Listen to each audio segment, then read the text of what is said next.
We're going to have the second surgery, then I'll come out of it, then I'll recover. The infection will be gone, and then I'll recover just like a normal hip replacement. And when I woke up, I realized this was a whole different ballgame, and there was going to be a lot longer of a road.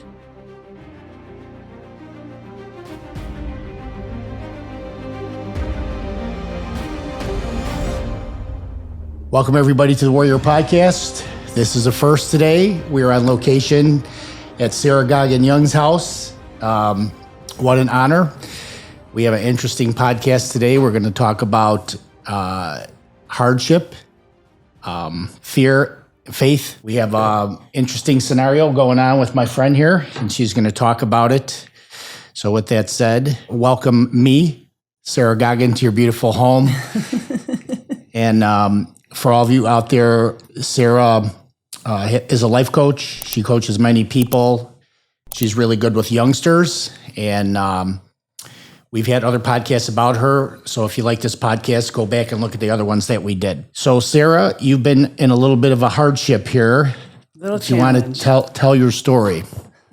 Yes, a little challenge. So being a mindset coach, and I work with tweens and teens as well as adults, I'm presently during this challenge creating a shorter program of my life coaching program for teens,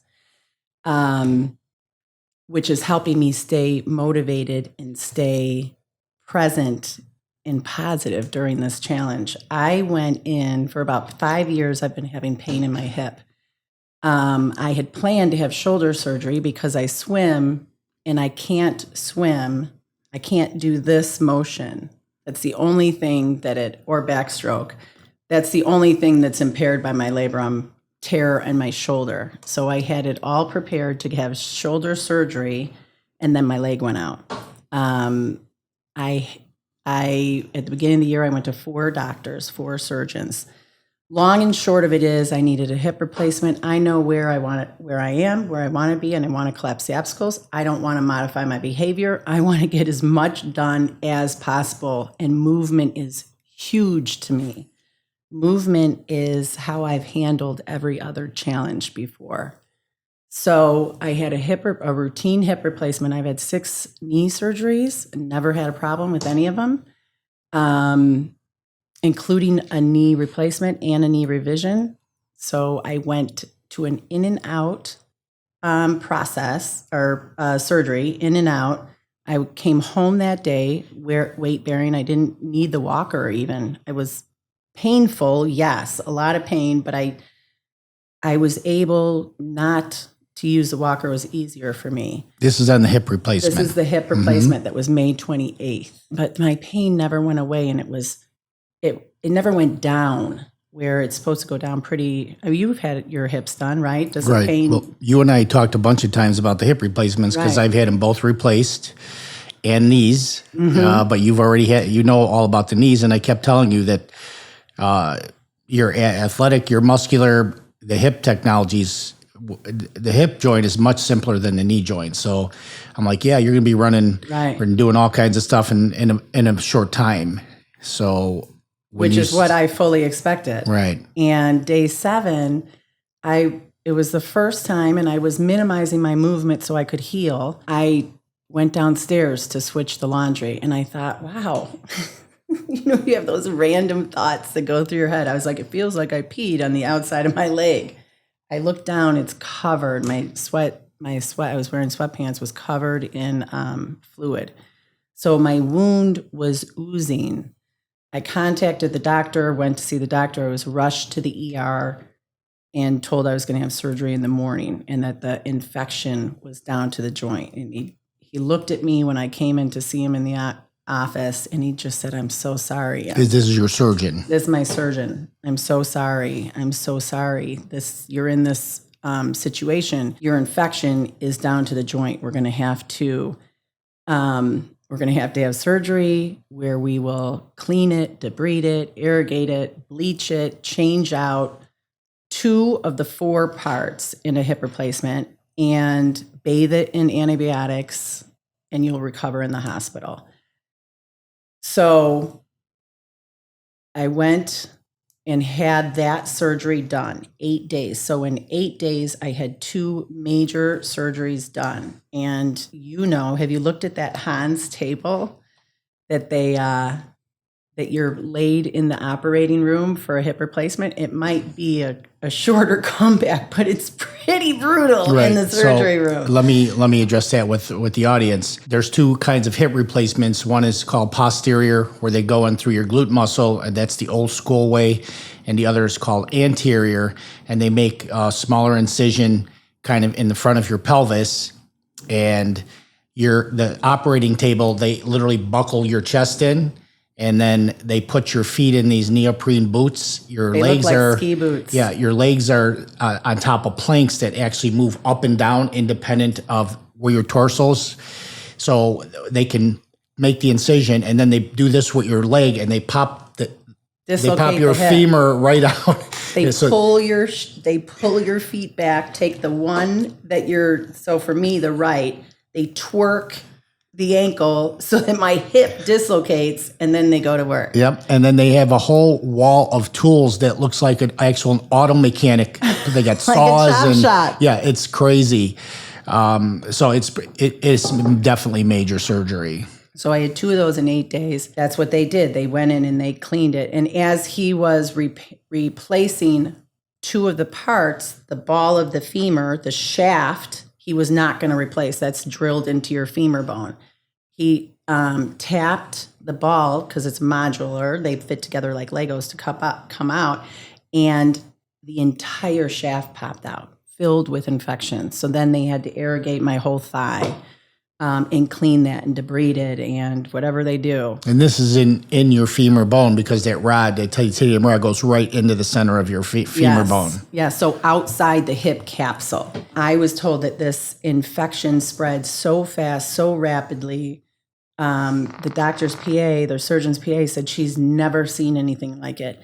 Where they opened me up, he put his finger in and went, and there was pus that just went everywhere. The entire capsule was filled with infection, with pus, as was my whole thigh in 8 days,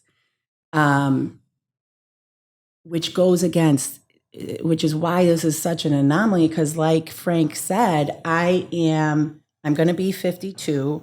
I am not overweight. I'm active. My diet is good. I'm not a host for infection. So the fact that I was hit, is just one of those things. So what was your mindset when you had stages of mindset? So Yep. the first you're feeling like stuff's oozing out, right? So Right. you knew like, well, this probably isn't good. Did you manifest any kind of worry at that time, or just knew you needed to go to the doctor? No, I went upstairs. I took off the bandage and I was like, oh, this does not look good. I called the doctor. I called his office, and the woman that answered, the PAs had gone, and she said, so just email the pictures. And I said, no, you don't get it. See, I'm not getting off the phone. I'm a single mom. I am all my kids have. That is my number one. And I'm scared to death. I don't know what it's supposed to look like, but this doesn't look good. I said, I'm not getting off the phone until I talk to the surgeon, until I talk to his team. And she was wonderful and said, oh, okay, hold on a second. And then she said, the surgeon wants to see you. And so my daughter, Taylor, rushed me in. How far is Not far, like 12 minutes, maybe 15 minutes. And so I was in the surgeon's office, laid down, and he pulled back the incision. That's when he apologized and just couldn't believe it. And he was pressing down on the wound. And I was like, and we know it's infected, so get your hands off. There's no reason to touch it anymore. Like, it was excruciating. And I was hysterical thinking about, I got to go in for another surgery. And surgeries don't scare me. I mean, I've had 6 of them. And so I said, let me use my tools. Let me calm down. We can talk about next steps. And so I dropped into my breath. I dropped into my faith. And he told me the next steps, what was going to happen, explained it. And I said, I need you to look me in the eyes. And he was fascinated with my wound. I said, I need you to look me right in the eyes. And he looked me in the eyes and I said, I am all my kids have. I am their everything. So you have to promise me right now that you'll do everything possible not to lose my leg. And he said, of course I will. You've caught this. This is really good that we're going in right now. And I said, well, then you do everything possible to get me back as quick as possible. And he looked me in the eyes and he said, I will. And he was wonderful. So we had this second surgery, which calmed my mindset, to answer your question. And I went in thinking we're going to have the second surgery, then I'll come out of it, then I'll recover just like the infection will be gone, and then I'll recover just like a normal hip replacement, right? I'll be in the hospital a couple days and I'll be home and I won't need the walker or anything. And when I woke up from the second surgery, I realized this was a whole different ballgame, totally different. And there was going to be a lot longer of a road. They take the culture, because I had surgery day 8. I went in day 7. I didn't have antibiotics until after they closed me up for the second time. So the infectious disease can take the bacteria and put it in a little petri dish and watch it so that whatever bacteria pops up, and they can tailor the antibiotics to the bacteria specifically.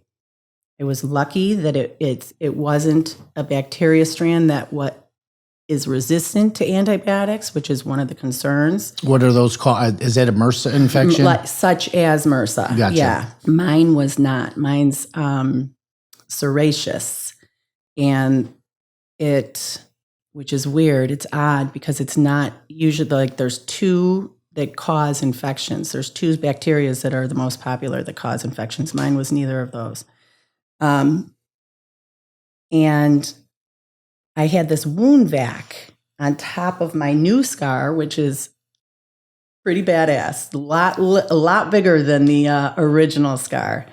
And it's like a sponge that is suction down. So it's a sponge this big that's then almost like when you do the, what's it called when you freeze your meats?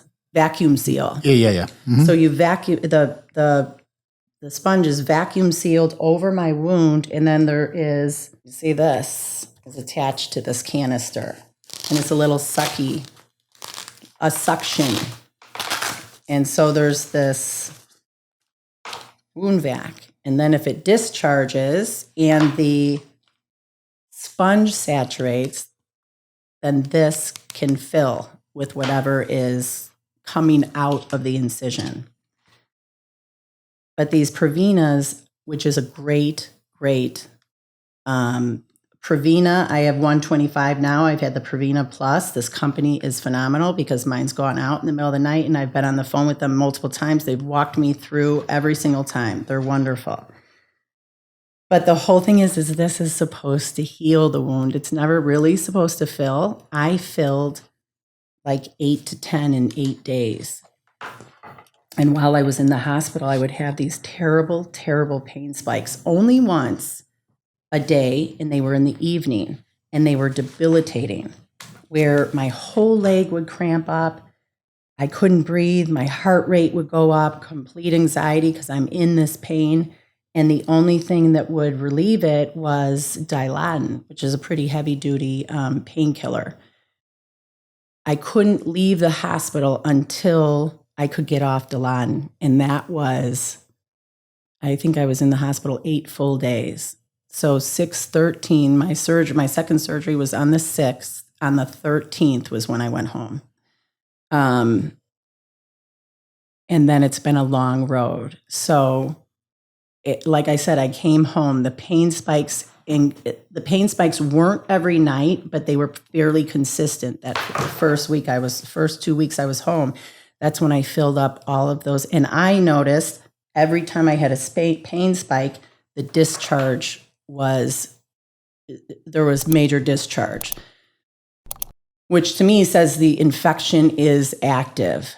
So I was switched to University of Chicago. and have been. I'm with a surgeon there that deals in complications of infections resulting from joint replacements. And their infectious disease team is going over everything because I have this PICC line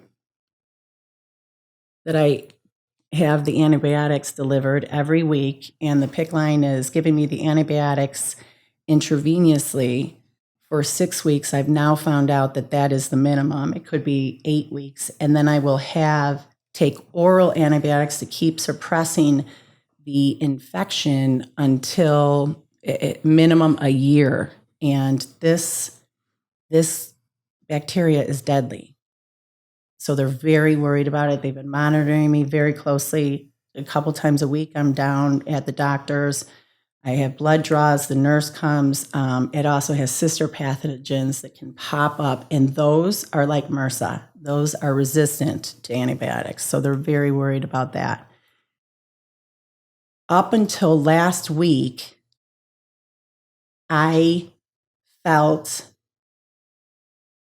okay. So when I went to University of Chicago, I was given 2 options, and the doctor was, well, I wanted her to come in and wave a magic wand and everything was going to be okay, right? I did. And she looked at me and she said, this is not ideal. That is the mantra. My situation is not ideal. And while she knows that I want an easy answer, she doesn't have one. She doesn't have a great solution because I have one of 2 roads. The first one is we continue this path and my body beats the infection.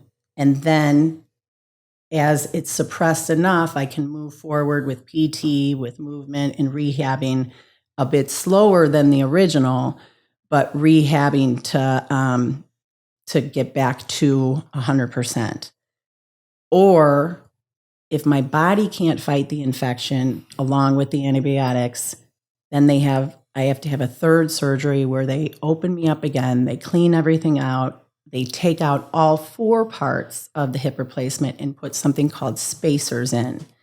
So I've done my research and looked at the spacers look just like a hip replacement. They're cement with antibiotics wrapped around it, so your body's healing from the inside out. That is for 2 to 3 months, and then I would have a 4th surgery with having another hip replacement, putting a new one in, and hoping that there's no infection. So that's where I was 2 weeks ago. And with the spacers, you're not supposed to move too much. Is that correct? Yeah. Like I've talked to a couple people that have had spacers, and it just prolongs your healing. They say now that they're semi-weight bearing, but I'm told it's just really holding space for your hip joint. Like a friend introduced me to someone, and he said he would walk on crutches, or he could use a walker, but never put his full weight on that foot. Mm-hmm. So yes, mobility is extremely limited. And that would be for how long? 2 to 3 months. 2 to 3 months. We're both athletes, and we're both into movement. And it's a pretty easy decision when you start to lose functionality. Hey, let's get this fixed. Yeah. When my first hip was deteriorating, I had a lot of people tell me, well, wait, because the technology will get better, and then they'd wear out, so like postpone it. I'm like, fuck that. I want movement now. And I'm young, I'll heal up better. Give me the next 10 years, let's go. Yeah, and I didn't want surgery. I mean, nobody wants surgery. So in the downtime, people who are addicted to movement like us, it sucks. Yep. You know, you're rehabbing and you're getting better and you're like, great. But, you know, I'm hobbling around for 30 minutes with a walker going, oh, I did good today, as opposed to, you know, doing a normal day's activity. You're a swimming machine. So I get what you're going through. That doesn't help your mindset. No, right? Not at all. And in fact, I'm not even rehabbing. Like, I'm told no PT until your body, all you can do is rest. You can get up and move to go to the bathroom, to go upstairs, to go to bed, but stay with your leg extended and elevate it and ice it as much as possible, which means sedentary, which is not my strength. And and totally, totally can affect your mindset. And it was just maybe last week that I had an energy shift because I'm consumed in this. You don't feel well, you're in pain, you're limited in movement, limited in functionality, in being able to function. It's an extremely, extremely hard time. Extremely hard time. I mean, to be in the hospital and my kids are at home by themselves, which I have to say is one of the biggest things that came, one of the biggest blessings I've ever felt in my life is the community of LaGrange, my block. I placed some major boundaries, in the past year, this work that I've done with people that I align myself with. And there were 3 women from my block that banded together, that showed up and took care of me, like from the Beth Baxter shows up in my hospital room before my second surgery and said, "Okay, you're moving to a new room after this. Where does this go? Where does this go? I'll have these 3 bags ready." And I was just like, This is your neighbor. "This is my neighbor." That's badass. Totally badass. And had all my stuff together. It sounds so little, but it's so big. And then kept a running document, brought her computer, and was sitting beside and wrote notes for everything that happened, all the information, which when you're in the hospital, number 1, you're so vulnerable. Number 2, you're not thinking correctly. And so all week that I was in this hospital, they banded together and watched the kids and made sure that they were fed. And I had so many people care for me and my kids. It was truly priceless. Like I have never felt more loved, supported, or cared for in my life. I felt like I'm home. And so that's priceless, and really filled me with so much blessing. If you remember, I from the last podcast, I moved to this area just under 9 years ago. I just picked up and plopped down. Like I didn't know anybody. We moved 5 times in 6 years, and to feel accepted and cared for and loved and supported is tremendous. And that's one of the gifts I'll take away with me from this challenge. I'm with you on this and understand this wholeheartedly because, my wife died suddenly on January 2nd, and that was a unbelievable story. And I learned the same thing. I learned, well, number 1, I had an unbelievable network around me. And number 2, it made me better at helping others, right? Like you'll know now if you have a friend or neighbor who's going through some kind of health problem, you're going to be there with the cape on, like, let's go, Yes. whatever you need. And you can name the neighbors and stuff too, if you want to call them out, that's perfectly fine. So I'm going to help you with reframe here because I'm observing my friend Sara, and I know, like, because I have the same kind of mind, we're insane redliners, right? We're always pedal to the metal. Yes. Number 1, your kids, great learning experience for them because they're probably absorbing more than you are because their young minds are more curious. So they're looking at how people respond, how they're coming to your aid. Yeah. They have to suck it up a little bit, right? They got to grow up a little bit because they're like, yep, mom's not there. She can't do the things she did. And I'm sure you are the commander of your kids. Like you're different now, right? You're like, hey, you got to pick up some slack now, go do this, go do that. Whereas you might not have done that to the degree, but you're a good mom. I listen to you when we're talking on the phone. You lay the smack down on your kids. It's not like you want them to be your best friends. You want them to be good people and I am not here to be their friend. Yeah. I'm here to turn them into functioning adults that can sustain, to be functioning and successful, set up for success. So yes, I'm the bad cop all the time. And then another thing is, I used to have a problem with people like helping me. I don't want to need anybody's help, right? Me too. But we're hypocrites because we get off on helping people, right? And True. it's a true reward. We get more reward than when we're giving to others and helping others.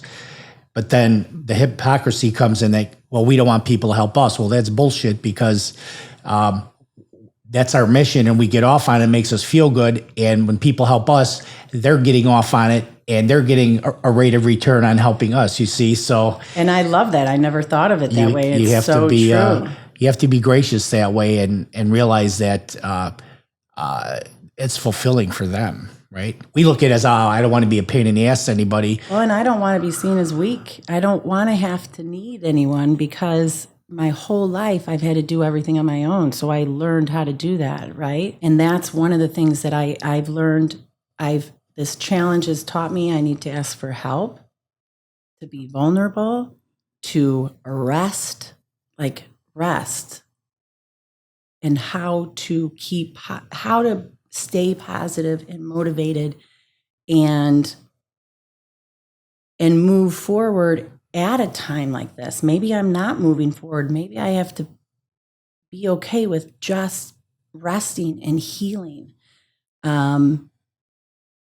which is incredibly hard to be a human. And movement has gotten me through every single challenge that I've been through, or the promise of movement. I will move again, but it's much longer than I thought. So I'm not able to move my body and get the dopamine and the serotonin and the endorphins and all those great things. How can I shift my energy when I get stuck in scarcity, when I have those feelings, when I'm in pain? The great thing, I haven't cried as much as I've cried in the past month in almost 9 years. And here's what my kids say to me. They're like, Mom, I mean, especially when I first got home, it was so painful and I just would start crying. I was a mess. And they'd be like, why are you crying? Crying doesn't help. Crying doesn't solve anything. You built these little machines. Words coming right back. I'm like, I know, but I just want to cry. Totally getting thrown in my face, which is kind of awesome and kind of not what you want to hear when you're in the midst of breaking down. Yeah, you created those little soldiers, though. You certainly did. And one of the good things that they felt was they felt safe. They felt safe being here. I have Julie Bennell and Julie Snevites and the Augustines and Boguses, and everybody came together. And it wasn't only the people that I'm naming. I could literally feel the energy from Form, which is the studio that I work at, and all the members there, and I was overcome, as were my kids, with how everybody has our back. And it really, really was a growing experience. And it's really challenging at the same time. Yeah. The having to take work off. I have 2 jobs. Having to take work off and getting 60%, financial scarcity. My business, I was planning this huge rebrand that's now pushed back a couple months, which is life. But I used to think, not always, but I thought when I first started this mindset and changing my mindset, that I was supposed to have the tools and then stay there all the time. I don't believe that's the truth. You have the tools to get back into alignment. So right now, I fall out of alignment way more frequently than I do on a normal day. And how do I get back into alignment? Using meditation. Using meditation has been huge for me, which allows me to keep coming back to center. I know we've talked about this. I'm a fighter. You give me a challenge, I'll fucking beat your ass and walk right through to the other side. I will do whatever it takes to get through. And how am I? That's what I fall back on, right? Fight, flight, or freeze. I'm a fighter. So I can fight and I can protect myself, but I have to learn to lean on that other side and and find the intrinsic side and the love and the nurturing, and be okay with just healing. So it's a constant practice right now. Can I ask you, when you meditate, there's obviously an infinite amount of ways to meditate. How do you meditate? I do guided meditation. So I do one, I've been using the same ones. And before that, so I use Joe Dispenza, who is brilliant, and he healed himself through meditation from a spinal injury. I've used him for years and studied him to help me release and heal from emotional pain and trauma. Now this is physical pain, so I'm using it to bring that light and healing to my physical body, to heal, to speed up my recovery. He's one person that I use repeatedly. I do every night. And then Sarah Blondin is who I use during the day. My Aunt Kathy Panic, who is a brilliant psychologist, and she's also a spiritual healer, called her spiritual healer about me during this time. And I've never seen this woman. I've never met her. She sent her a picture of me and told her about me. And what this woman came back with was that my body is a little bit acidic. I need to get it more alkaline. And I'm holding on to anger that I have to let go, which is hard. You're angry because you're in this pickle right now, right? Or is it anger from other things that are coming to a head now? I think from other things. Yeah. We talked about, I know where some of that's coming from. Again, I'm going to try and help with the reframe here. First of all, Joe Dispenza, if you people out there have never heard of him, look him up. He was a chiropractor by trade and a triathlete. He was just getting into a little bit of meditation. He got hit on the bike portion of his triathlon. He tumbled through the air. He landed on his butt, and he basically shredded his spine. And he went to 2 spinal specialists. They told him the same thing, ridiculous types of surgery with screws and stuff. You might not ever walk again or be the same. And he was a chiropractor, so he knew the language. And he said, I'm going to use my mind to heal myself. I'm going to try this for a year. And he did it, and he teaches this stuff. So the brain is super powerful. All right, so this is how I'm looking at your situation. And it sucks. There's no question about it. Struggle is where we learn. When things go perfectly, we don't learn anything. And in the biggest struggles, we learn the most, but we have to be present, okay? So I think the bad emotions like anger kind of blind us a little bit, and we miss certain nuances in the learning process that we should have.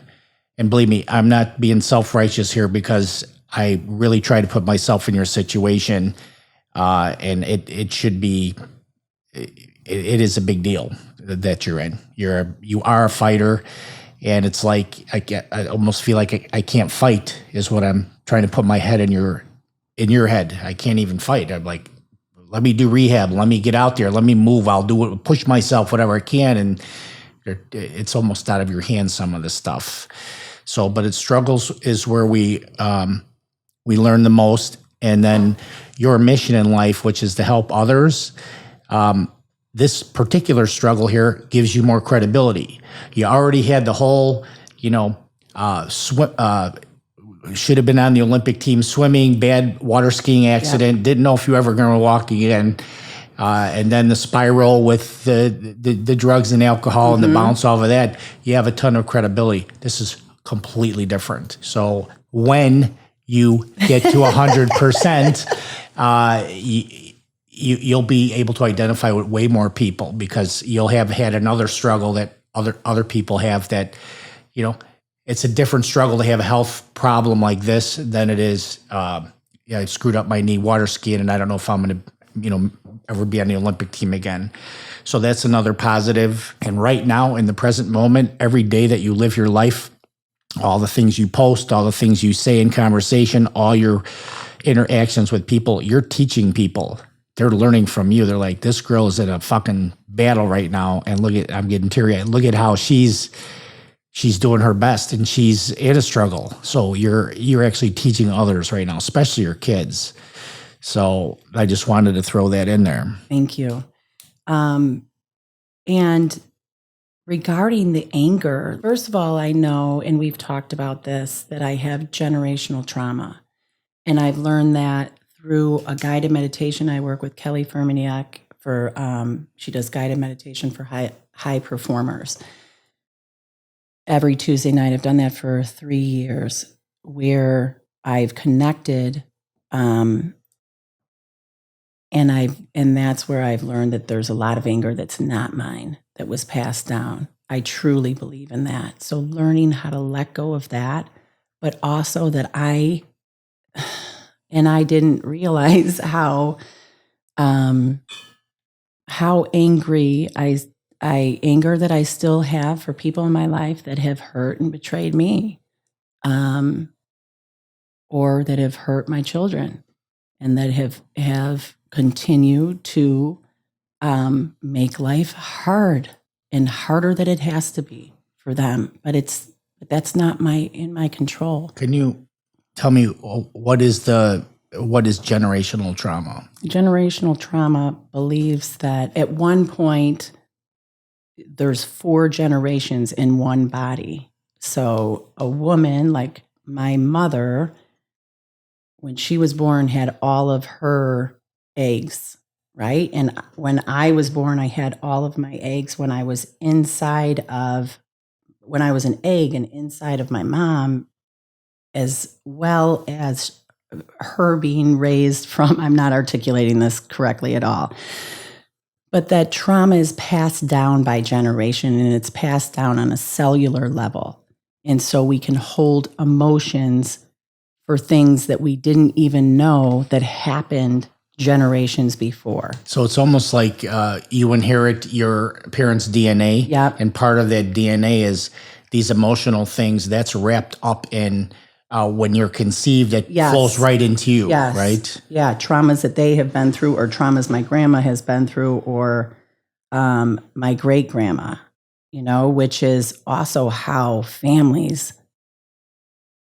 dynamics and family dysfunction flows in cycles if it's not changed. And so abuse, they say abuse comes in cycles. Like, if you abuse your kids, you were most likely abused yourself, and on and on. And so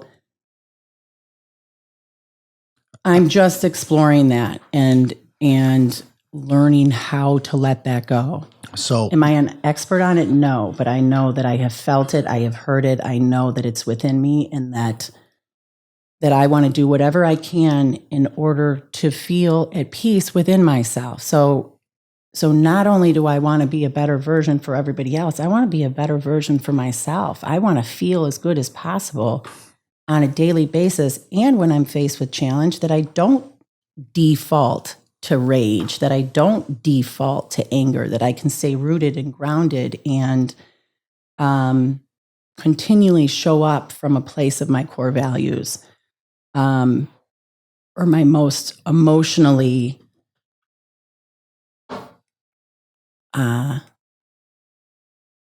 what's the word I'm looking for? The best place emotionally. High ground, or whatever, your emotional high ground. Or so emotional I have, this is just my personal thing. I have a problem with the textbook version of what they tell us is going through our heads. So when you say like generational trauma, this to me is something that someone invented in a book, and it's another theory and bullshit. And this is my own thing, and I could be wrong, but I do know this.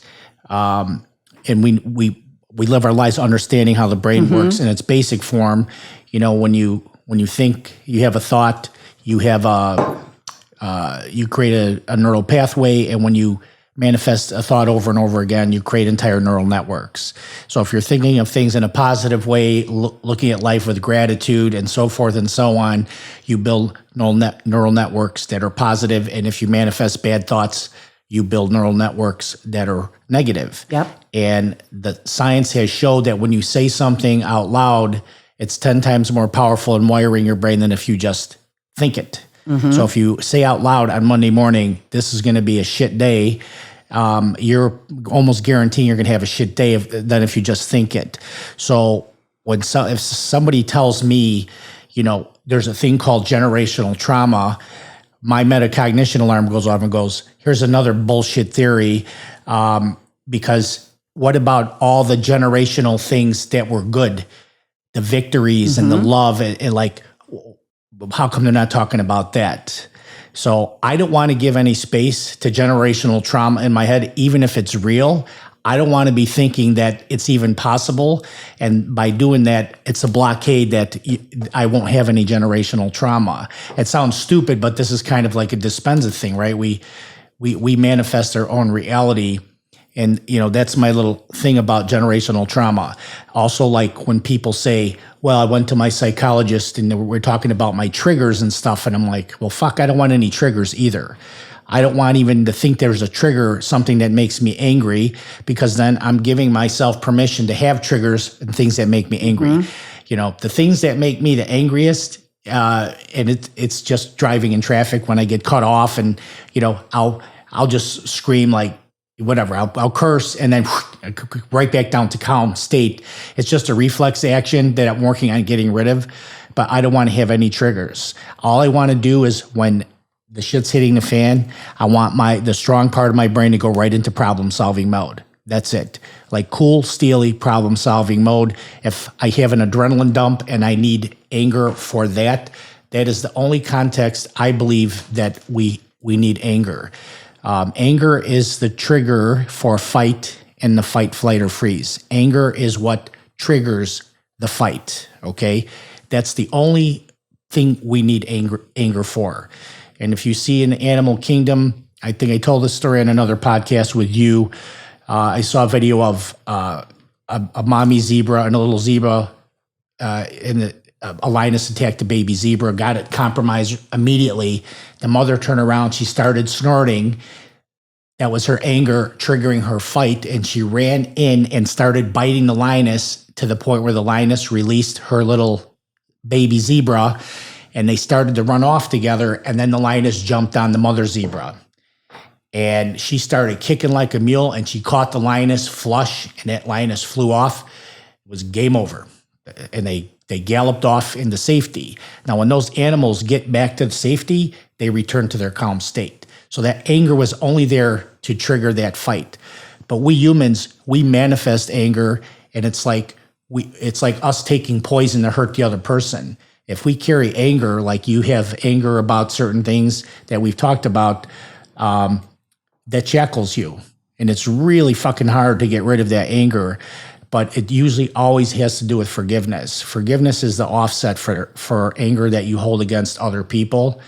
And that's my little ditty on how we manifest things. I don't want any triggers. I don't want anger to ever get the best of me unless it's for that fight. Because when we're angry, we're diluting our intelligence, right? We do stupid shit when we're angry. I used to have a bad temper. I'd punch walls, broke my hand punching a wall. Like, what are you doing? How stupid are you? But if we could maintain that calmness all the time, which is super hard. I mean, this is my journey within my own head, is to always have a calmness about me. Even if I have to put on an angry show, like one of my kids got busted at school for smoking, and it was a big deal to me because cigarette smoking is addictive, and I don't want my kids. So my wife said, he got suspended. He's coming home. I go, I'm going to put on like a show, but I'm not really angry, but I'm just doing this to scare the hell out of him. And I just, like that. But I wasn't really angry. I was calm, and I was doing it to hopefully scare him out of smoking cigarettes. So I'm always conscious of anger. I want to have complete control over anger. And then the other thing I wanted to tell you is this may help with the anger. Do you believe in karma? Well, I have a question for you. Have you ever had a gut feeling? I'm not talking about, you've told me a fabulous, and I agree and love everything you said, and you're speaking straight from your analytical mind. Have you ever had a gut feeling? That's a good question. I mean, probably I couldn't identify one because my mind is always working analytically. Like I have a real good sense of my surroundings because I grew up in a bad neighborhood when I was growing up. So my situational awareness. So I may tell myself, this doesn't look good. I shouldn't walk this way, like literally physically down the street. Is it a gut feeling or is that my analytical mind telling me, weighing out the pluses and minuses? So I don't know. I'm sure I have. It sounds different. It feels different. It comes from a different place. And our gut feelings are never wrong. That's part of my coaching because 9 years ago when I took my 2 babies and I walked away from a situation that would have fucking killed me, would have made me relapse, die, or go crazy, I got to a place and I rebuilt my place from my analytical mind, from my movement, from being an athlete, from this whole, conditioning the positive thoughts and focusing on gratitude. And I rebuilt all of those neural pathways, and it was still too much. And there were times of such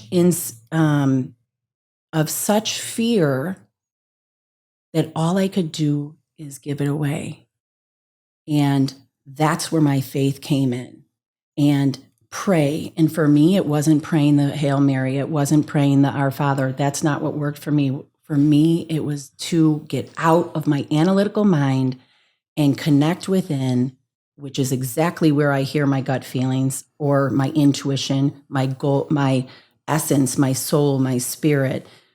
It's a different voice. And when we can connect within, I believe it's your connection to your higher self. It's your connection to your higher power. That message is never wrong.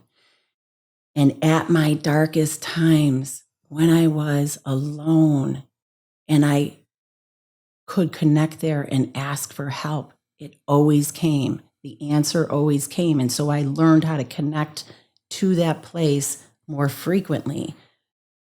That's how I came up with. I haven't read the book, which is why I can't articulate it to you what exactly it is, the textbook. I have the book. I started. I haven't retained it analytically, but through my guided meditation is another way that takes me out of my analytical mind and connects me within and feeling my body and where anger comes up, and I can feel it in my throat and I can feel it sometimes around my heart.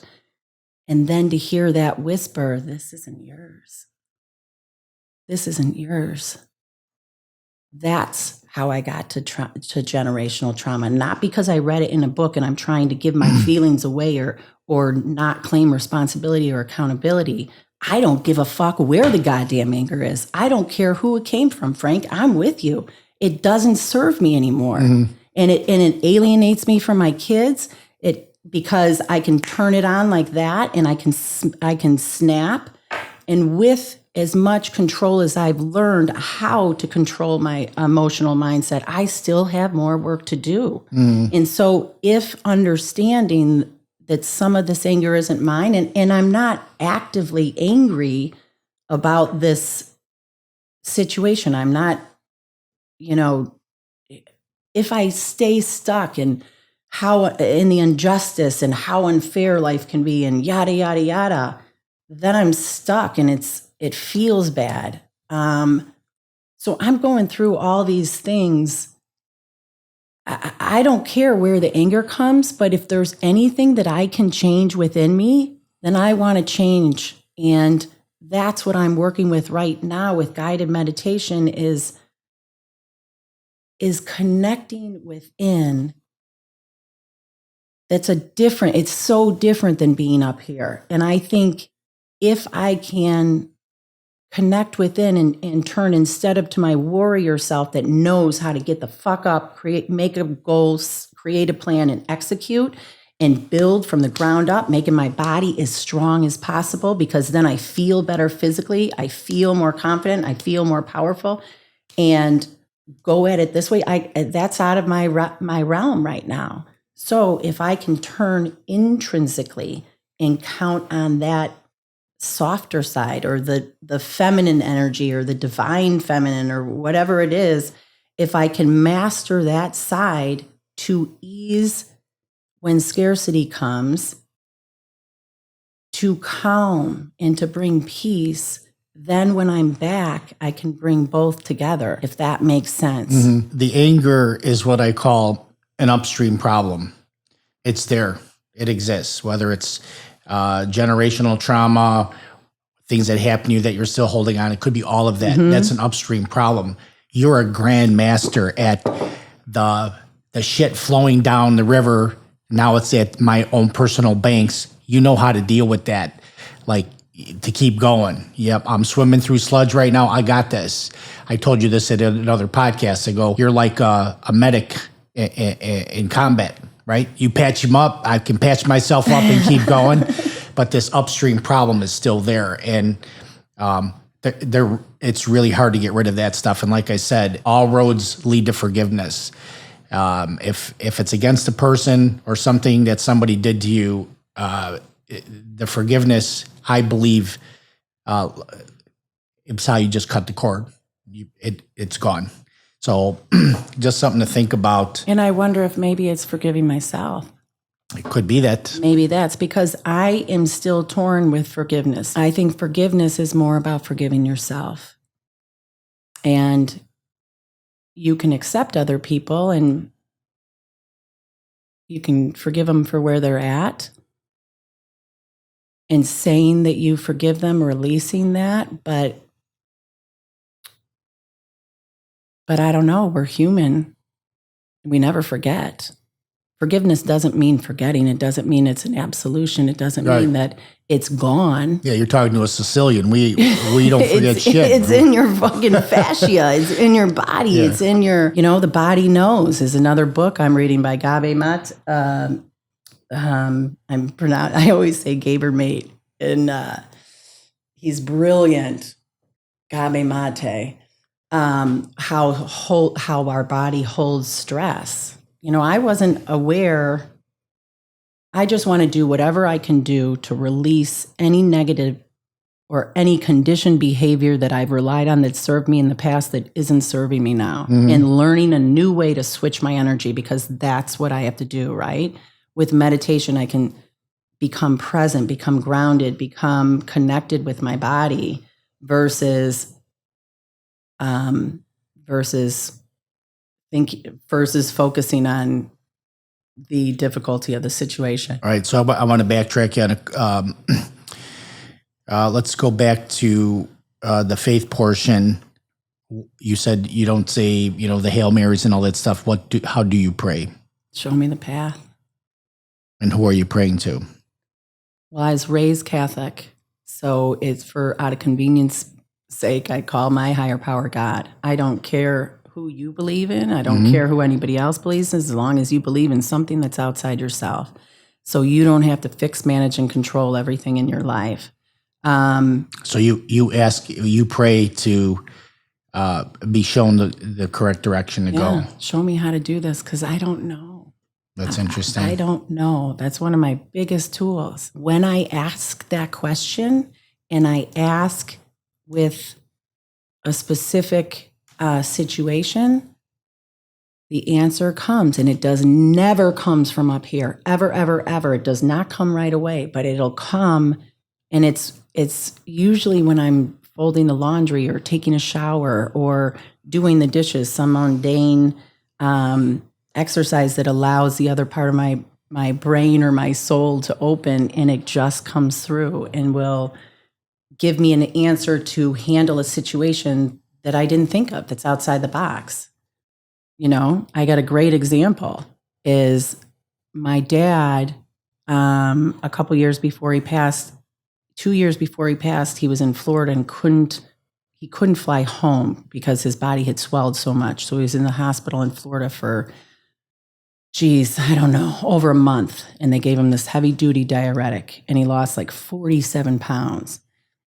And he came back, and he was super sick, and I went over to see him. I mean, he had lost 47 pounds, and and he was using a walker, and this is my father that's so strong, right? And I looked at him and we were talking, and I said, well, you look like shit, but your drive is still there. Like, he got up and walked and used the walker. I remember to go to the bathroom, and I was like, wow, look at You his got that from hamstrings. him, didn't you? His drive. Yeah. And I looked at him and I said, well, the good news is I've built myself up from the ground up many times, so I can help you and share with you whatever it is you need, nutrition and exercises and whatnot. Later that day, I got a call from my stepmom and she said that I had totally upset my dad, and that I wasn't welcome if I wasn't going to be positive. Now, that wasn't my intent, right? I was kind of thrown, and I was like, oh my God, what? And then my dad, now I think my dad's mad at me and Nancy's mad at me. And I was like, I went in and used my tools, and I had no idea how to handle this, like, I went in and used my tools, and I said, please show me show me how to respond. Show me the path, and I'll follow. And it was a couple hours later, and I was folding the laundry, and it was like a story that brushed through me. And I went over there for dinner, and we were sitting at the table, and this allowed me not to become defensive, not to say, well, I meant this, and this is what I said, I think I owe you guys an apology about a miscommunication. And Dad, I don't know if you ever remember, if you can remember every season I'd start swimming again. And I was, we had 3 weeks off or 5 weeks off. So I'm out, I'm drinking. I may not have been drinking at the time, probably drinking, celebrating, not working out, eating like I was when I was an athlete. So I put on 10 pounds, and then you get out of shape, and then you start your season, and it sucks. You know what it's like getting back in shape, like it hurts to do the long aerobic. And so I'm crying to my dad, and every season he'd look at me and he'd say, quit eating the fucking Triscuits, get your ass up and get in shape. That's it. You Goggins are very eloquent with your words too. It's a wonderful family trait. You look like shit. You've gained 15 pounds. Of course you feel like shit in the water. Face it, move forward, eat a salad, and let's go. And I said, in every single season, that's what you tell me, and I do it, and it worked, right? And so you motivated me in that way. So I apologize if I came off that I was telling you being negative. I'm saying, no, man.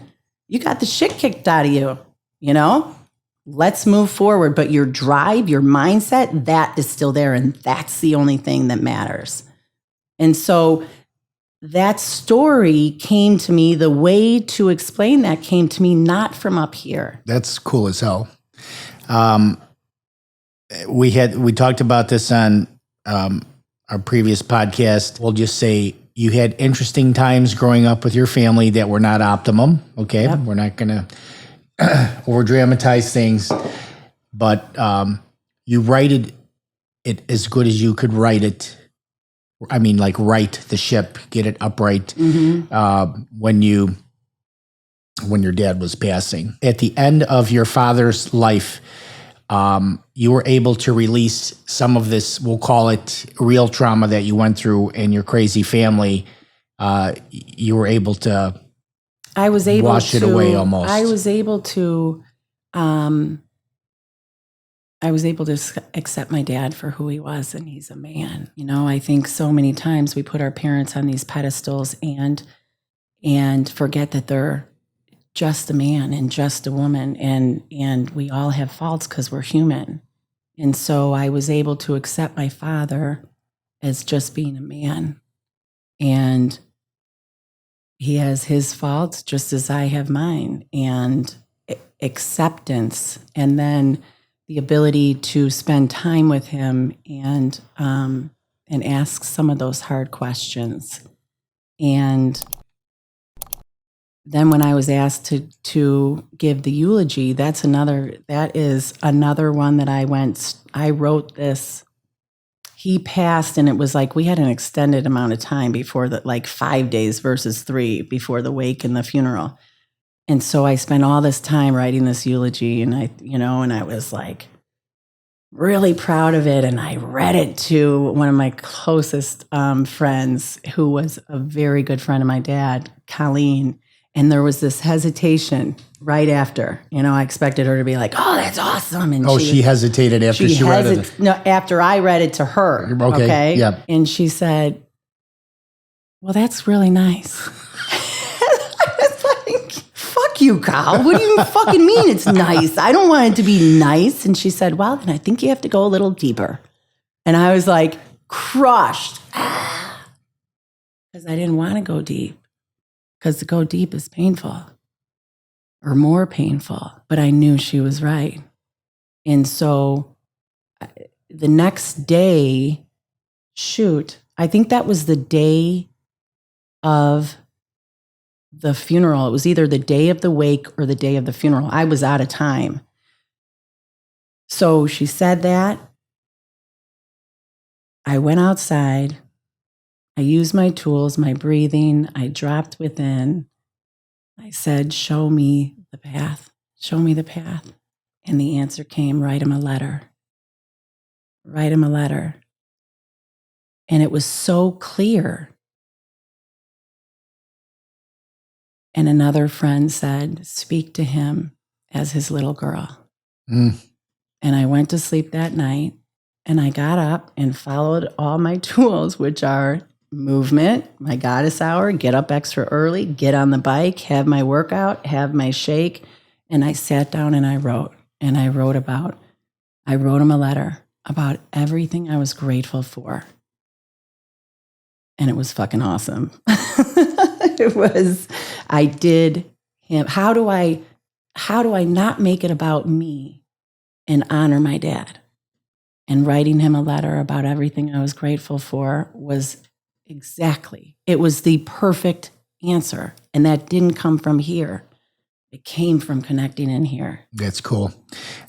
So because I'm analytical and people say, "Oh, my heart told me this," I'm like, your heart doesn't think, it's your brain. Okay, stop saying your heart. I just heard the following story, and this is verified. A young lady was tortured and murdered, and they found her, and she had donated her, when they found her body was still warm, she donated her body parts. Her heart wound up in another woman. And this woman started having dreams of events that happened to the lady who was killed and murdered. She kept having these dreams and these visions, and she started talking about it. And they go, maybe you're clairvoyant or something. Maybe you should talk to the police, whatever, something's happening here. Well, she went to the police, and she was able to detail the story with the greatest detail. And they got one of those police artists and said, a sketch artist from her dreams. And they drew the picture of the guy. And all of that started investigation, and they found the guy that murdered the girl whose heart was in her body. No way. How about that? Yeah, so that was verified. So I don't say your heart doesn't think, it's your brain. There's something going on there too. Yeah. So there is a connection. And I used to say, get out of your head, connect to your heart. And now I say connect within, because our gut is our second brain. Have you heard that? No, but I understand the concept. Okay. Our body can tell us amazing things. I mean, that story is pretty freaking crazy. That's awesome. Yeah. This is getting back to the faith. So I had recently a resurgence of my faith. My intelligent brain steered me away, and I became more of a skeptic. So almost just like you, where you ask for show me the way, I asked for show me you're there. Mm-hmm. So as soon as Dorothy got diagnosed and stuff, I said, Jesus, if you're there, please show yourself.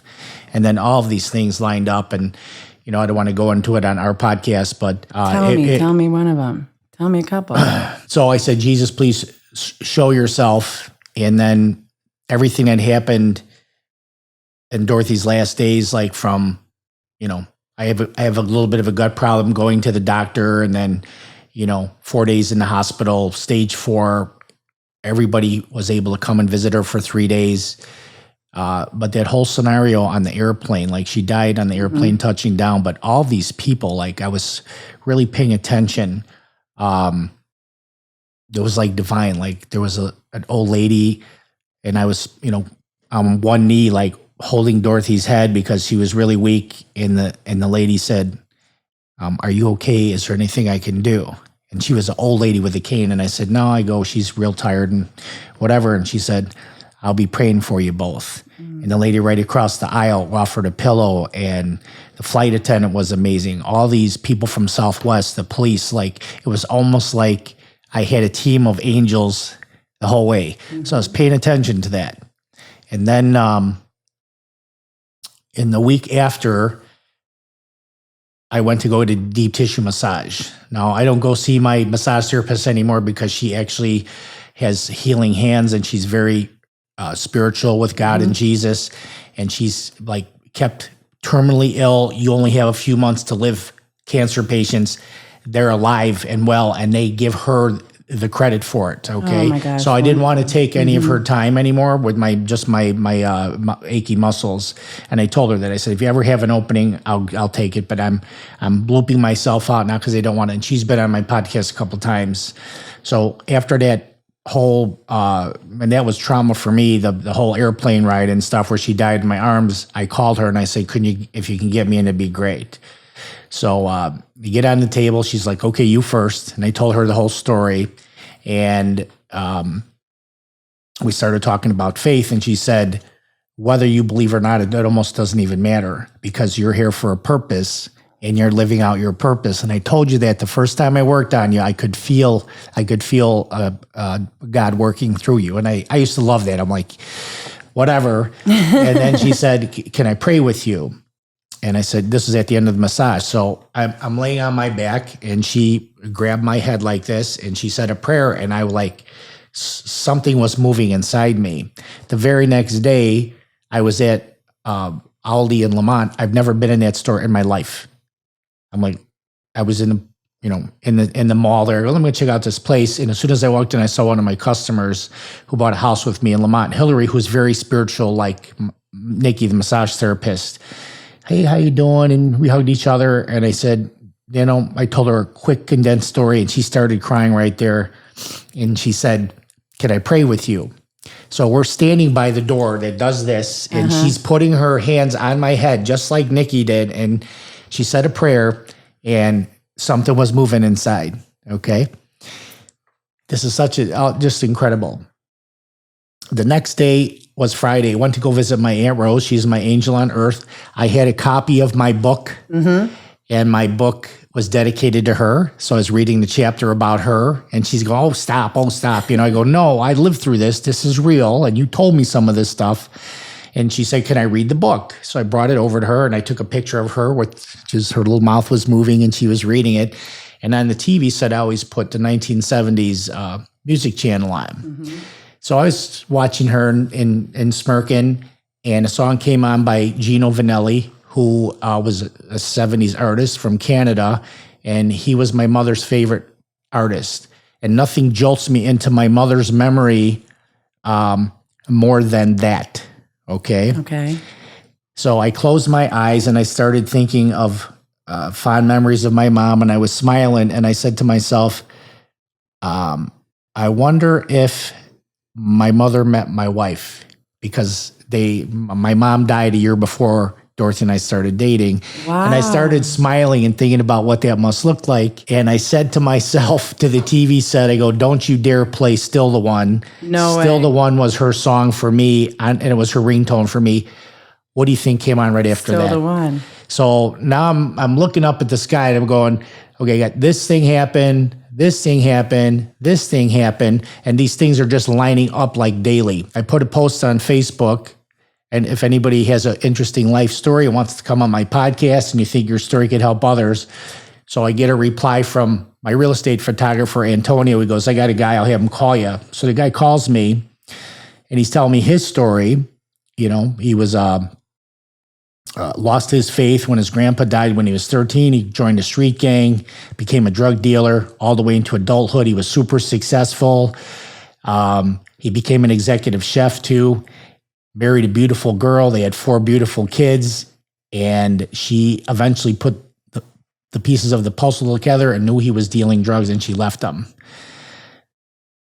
So this guy's telling me his story on the phone prior to the podcast. He called me up. His name's Jose Santiago, and he goes, my wife left. She took my kids. She took everything.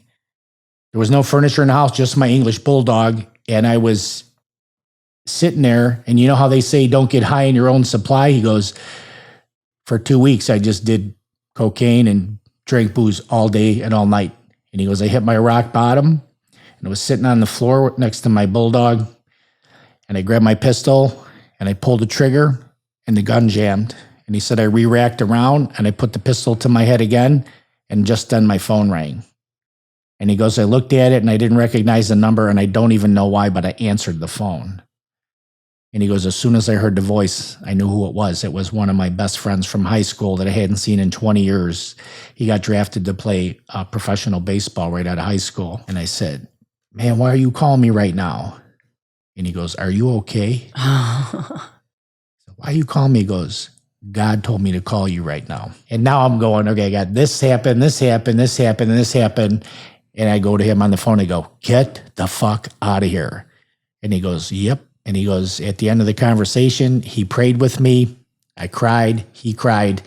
And I hung up the phone with him. And I looked at my English bulldog, and I'm like, I was ready to off myself in front of my best friend here, my best friend in the world. All right. So now all these things line up and they happen. And then I'm at the grocery store. I'm checked out, and I'm waiting at the lottery machine to buy a lottery ticket. And there's a guy buying a lottery ticket, older guy. And as soon as he pulls the ticket out, he turns and he looks at me, and he walks right over and he holds out his hand to shake my hand. He goes, I know you. And I'm like, I'm Frank Lardino. He goes, I know. He said, my name is Raymond Zick. I'm friends with you on Facebook. And I mentioned when you put the post about Dorothy that I lost my wife to cancer as well. And he said, I'm sorry, what you're going through and blah, blah, blah. And without solicitation, he went into his testimonial.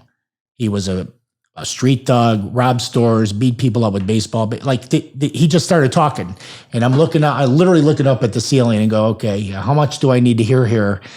And he got to the point in his testimonial where he said, I found a really good Bible study group in Elmhurst at Timothy Christian. And as soon as he said that, I go, you're starting to scare me. And I'm pointing my finger in his face. He goes, why? I go, finish your story and I'll tell you. And when he finished his story, I told him that where I was with my faith, how I became skeptical and the Bible contradicts itself. I was using my analytical mind.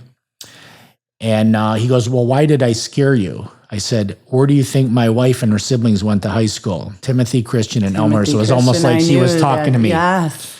And he goes, look, the Bible is a living document. All the religions, especially the Christian religions, they take little bits and pieces out of it and they twist it into something that isn't necessarily there.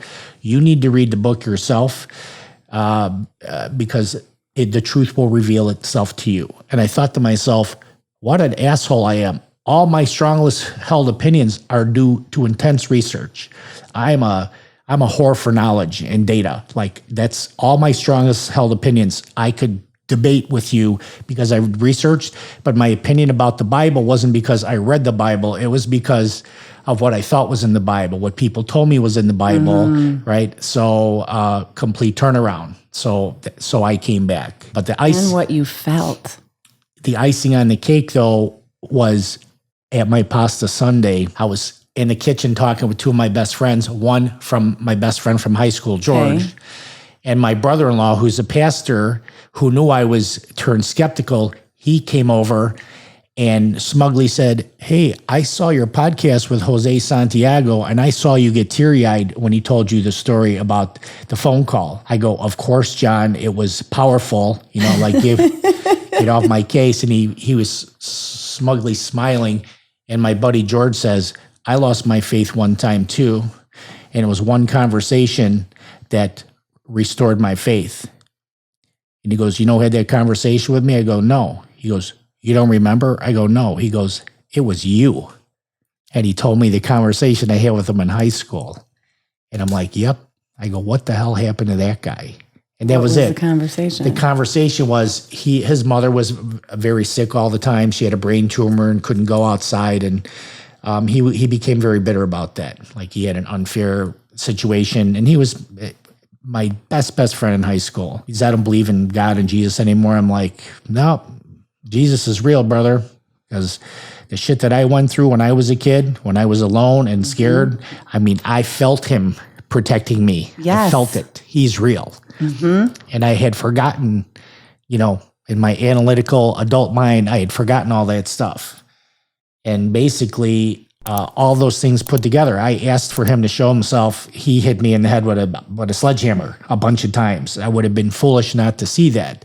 But then once you get back, then you see it all the time. Right. When I told my friends that prayed with me, they didn't even have it. They weren't even surprised. They're like, "Yeah, what'd you expect?" It was like, this was what's always out there, what's supposed to happen. So my prayers are similar to yours. I just ask God, I don't say it like you to show me the way. I just say, "Please give me the strength to execute whatever purpose you have for me, whatever that is. And may all the people suffering find their strength and purpose through you." Well, I think we have to be careful what we pray for, because I think we'll be judged by that as well. Like for instance, if you pray, "I hope I get the job," or "I hope I win the lottery," I think God's going, "Man, we got a lot of suffering out there. You're missing the mark here."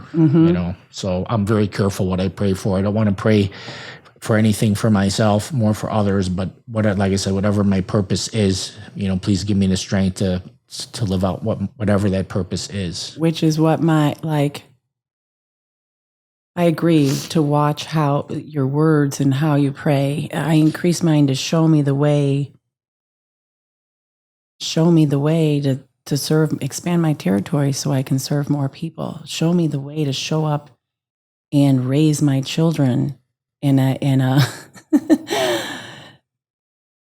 to have a great relationship, to be able to not be their friend, but have a loving relationship. If I'm struggling there, or struggling with family, or placing boundaries, or whatever it is, I don't think, I agree. Praying to win the lottery, I'm not going to stand behind. But what I am interested in is, how did you feel when you were young? How did you know Jesus was real? How did I know? Because I prayed all the time, especially when I was afraid. My mother was a great person, but she was a terrible mother. And we lived on the west side of Chicago. It was a gang-infested neighborhood. And some nights she wouldn't come home. And I'm a little boy. I would pull a chair up to the stove and make myself dinner. That's how little I was. And she'd call me up 10 times, and I'm coming home. And she'd get progressively more drunk. And all I had to lean on was praying. And I was taught about, I was brought up Catholic and taught to pray and all that stuff. And I could feel, I don't know, I just felt a presence. The presence was there. Like I always had a spirit with me. And then, the other thing that happened to me is, when you are alone like that, you either capsize or you become a survivor. And I became a little survivor, which means I always plotted solutions. So I would have steak knives all over the house in case somebody broke in the house. This is the analytical mind, right? Analytical mind, right? Yeah. So I am quick to problem solve to this day. My sons say it all the time, like, "You don't even rattle." It's like, okay, da-da-da, ding, ding, ding, ding, ding. And I got that from when I was a little boy. But I always had I always had all these people around me. My mother had a big family, 7 brothers. My Aunt Rose, who's still alive, her parents, and that was another thing that happened to me in my life. That's divine intervention to me. That all these people were like my Navy SEALs protecting me. That doesn't happen by accident either. And then I want to shout out to my massage therapist, Nikki Nicklin. I went to see her a couple weeks ago because she had an opening. And we were talking about, restoration of faith and how it started with that prayer. Like she started that whole chain of events. And she said, I have a test for you when we're done. And I'm like, oh, I'm good at tests, right? So we get done and we walked out in this little lobby here and she said, because she's got some things going on, she goes, I want you to pray for me right now. Which I had never done that. I go, so how do we do that? So we grabbed her hands and we closed our eyes and I said a prayer. And she said, that was good. But at the end, you thanked God for how grateful you were. And the prayer was supposed to be about me. So she's telling me like she's critiquing me on the prayer, right? And I said, okay. I go, I got that. And I'll take that for sure. And she said to me, one day you're going to be in a room full of people and they're going to ask you to lead the prayer.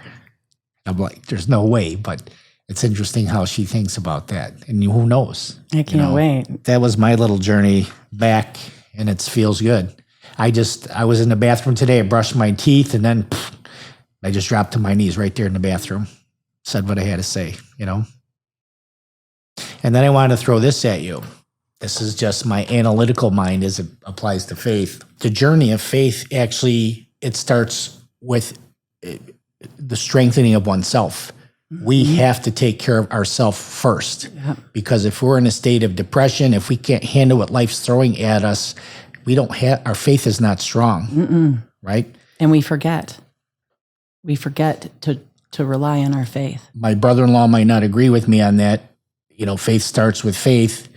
But, I mean, if you're in a major state of depression, how strong is your faith? How much can you help somebody? I know that I have heard, I've told you, and I think on our previous podcast, and I almost felt silly, which I have no idea what that is, saying it out loud. I was in a situation and in a marriage that would have killed me. It would have, like I said earlier, I would have relapsed, gone crazy, or died. I was suffocating. You just made up a new word. You said suffocating. You put 2 words together. That's a great word. I'm suffocating. I totally did. But that's exactly what it was. Yeah. I felt trapped. And I was rocking back and forth saying the Serenity Prayer because I have 19 years of sobriety. And so the Serenity Prayer is a prayer that has gotten me has saved my life. God, grant me the serenity to accept. Grant me the serenity to accept the things I cannot change, the courage to change the things I can, and the wisdom to know the difference. And I'm rocking back and forth, crying and repeating that over and over again. And I heard a voice, clear as day. Your children will never be happy until you're happy. And you are not happy. And I was like, well, what about divorce? What about being Catholic? Your children will never be happy until you are happy, and you are not happy. And it is okay to leave. And it was like, whew. And I heard that voice then. And when I left, and I packed up, and I never did it for my analytical mind. I did not have my family's help. I did not have the backing or the support. I led straight from here. Why I ended up in LaGrange, I don't know. It was because I led from here, and this is the community that 8.5 years later welcomed me with open arms and supported me and loved me and cared for me. And just like you with Dorothy, show me a sign. There was one time when I went back to to my exes, and it was a very hard situation. And the next day, I was in tears, and I was distraught. And did I do the right thing? I said, "Show me." It was Thanksgiving, and it was raining. It was a terrible storm, and I'm driving out of the South Side to LaGrange, and from a friend's house, and I said, "Show me I'm doing the right thing," because I was all by myself. I didn't ask, "Oh, do you think I should do this? Do you think?" I heard that, and I moved into action, and I moved, and I said, "Please tell me I'm doing the right thing." And a brilliant rainbow opened up in front of me as I'm driving into LaGrange. I mean, all of these things adding up. The first time we had the way that I orchestrated telling the kids and they were in first and third grade. They had changed schools 3 times. This would be their third school in the same school year. They started at St. Barnabas at the beginning of the year. I moved in October. I had organized with the schools. They had their last day at St. Barnabas. We went to Florida, and then we moved into the new home in LaGrange. They had a tour at the school, and it was the first time the kids were gone. And when you get divorced, and your kids are gone, and it's not supposed to be like that, it is. I was paralyzed, and I couldn't get off the couch to turn the paperwork in so that they could start school. And it was the very last day, and something nudged me to email the secretary or call, maybe. I think I emailed, which, by the way, at that time, I didn't email, okay? I did. It was not like a regular daily to do, but I remember getting on my computer and emailing and saying, "I'm just going to drop these papers off tomorrow." And then getting a phone call from the principal that said, "Oh, that's too bad. I thought you wanted the kids to start this year." Like, they had to get that paperwork in, which gave me the energy to get up. I at first broke down and cried, and I was so lonely. No, wait, I think I got the energy. I walked in. I was literally a block away from the school. I mean, that's how crippled I was with grief and with emotion. I turned in the paperwork, and Kathy, who worked the front desk, she didn't even say anything, but she put her hand on my hand and looked at me, and we've had a special relationship since. And she said, "You're going to be just fine." And I could feel the warmth of her hand. And I came home, and I laid down and I wept, like wet, messy, snotty cry. And I said, "Please just hold me." And I felt God hold me in the palm of his hand. I mean, I don't know how to explain it other than that. I felt the palm of his hand, and I just knew then that I wasn't alone. We're never really alone. And I don't care who you believe in. It was just that I was raised Catholic. And so when people ask, "Well, haven't you been lonely? Why aren't you dating? Why aren't you going out with anyone?" I need to be responsible and accountable to my children first, and heal first, and be where I want to be before I have room to open up a relationship. And no, I'm not lonely. I'm not lonely, and it's because of my faith. That's powerful right there. That's a big plus in all this mind stuff we do. Yeah. When you get to the point where you feel like you're never alone and you're not lonely, that's a great level of mastery. It really is. Wow. And it's not up here. So, it's here. So I've told you this many times, and this is where I'm at, and I'm older than you.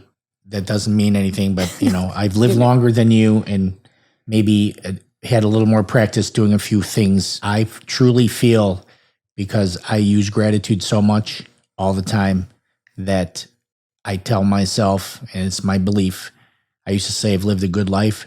I say I've lived 2 full good lives already. So it takes all my fear away.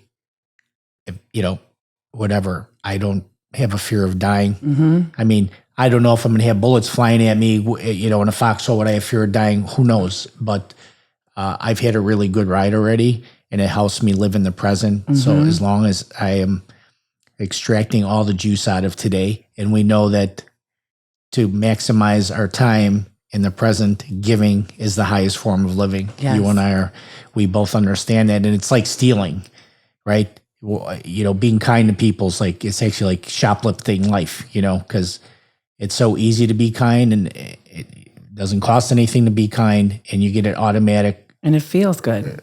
Really good. That's the rate of return. I say the reward. ROI. You get more back than you put out. And so that's where I'm at. And I got your back, my friend. So, I know you do. It's nice to have someone that will kill and maim for you and be an Italian, bury the body for you. Because I can, that's generational trauma passed down to me from my Sicilian heritage. There you go. I don't know why I have this ability to bury bodies really good. Where did they come from? Where that came from. Awesome. Oh, God.